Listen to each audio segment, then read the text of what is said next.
Oh. Okay, I guess this one isn't ready yet. Let's see, do I have some spares over here? Okay, there's one available, and here it... Yeah, okay, that's... I need to work on that. This is Elle. She was my first ever persona for this channel. And coincidentally, she has been the longest persona I ever used, ranging from about 2 to 3 years being in use. Her design never really changed much, aside from, I believe I ended up shortening the hair and it becoming a little lighter, but other than that, it stayed the same.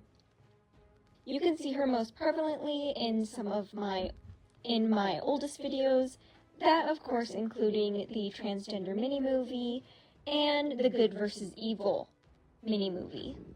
Now, the most important aspects of this design for me was the eyes and the black to green hair, and also most likely the being pale thing, but that's just true in real life. Also, I specifically designed her to kind of be a trap-ish character. Now I'll probably just make her androgynous, but the main thing that I wanted was for people to initially think that she was a guy, but then she was actually a girl.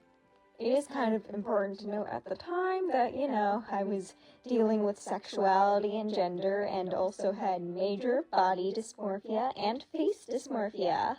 Yay! Well, not like major, but I had it, and it affected me mentally pretty greatly. Despite her being a persona, I did actually give her a lot of lore, and, it's a lot, and, it's very convoluted, or just, it's a lot. So, if we go back to my first video, Silent Scream, which should still be up. Actually, no, I might have privated it. Okay, well, I had Silent Scream, and in that video, Elle was being raised by her aunt and uncle. To get a little personal, these were kind of stand-ins or representations of how I was dealing with the fact that I had just found out that my aunt and uncle weren't the nicest people. They were homophobic in the past, and, I was figuring out my sexuality, so I really didn't know how to deal with that. And this is just kind of the way I processed it, by making them into villains. So that is why they're such terrible people. They aren't actually like that. As for if they're homophobic, I don't think so anymore, but who knows? You can never be too cautious. And you know what's really weird? I ended up making a grandmother character for Elle. And she is a good person, even though all the grandmothers I've ever had are really bad people. So, yeah, just a weird disconnect. But I think at the time I was actually developing more of Elle's family, so I didn't really connect it to my real life anymore, or my interpretations and grievances of my real life. So the family tree actually has a lot to connect to her lore. The grandmother had 3 children. The aunt character, oh no, I can't, he's my own OC and I can't pronounce his name. Alexiosis's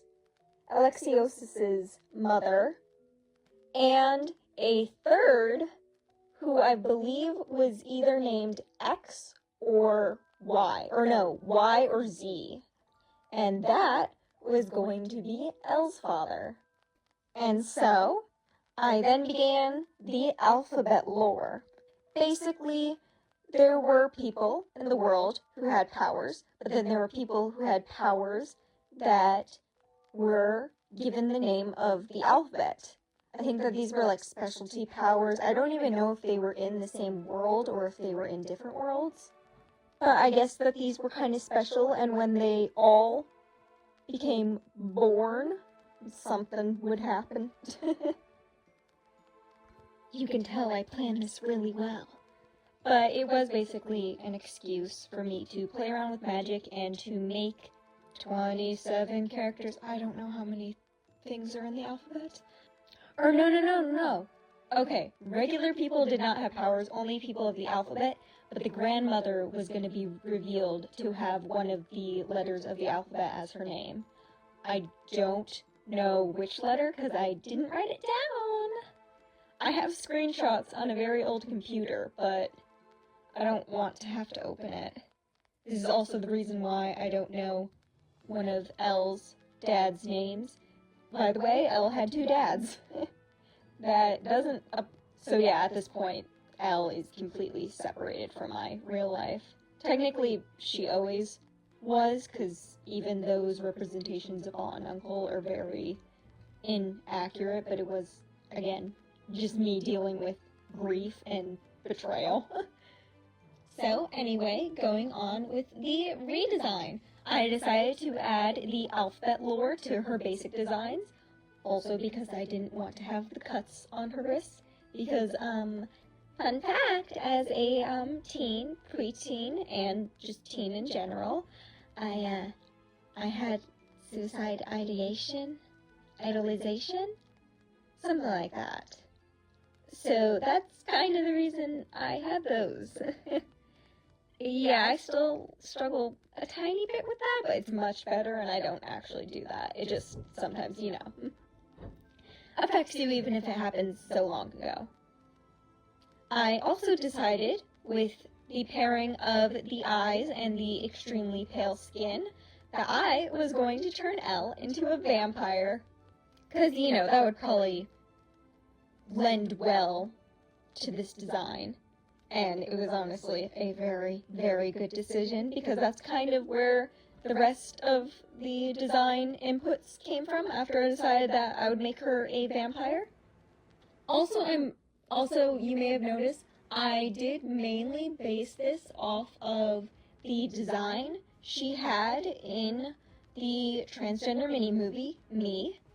Elle never had animal ears any other time, but I really like this design, and I remember really liking it and actually sticking with it for like a couple weeks, I believe.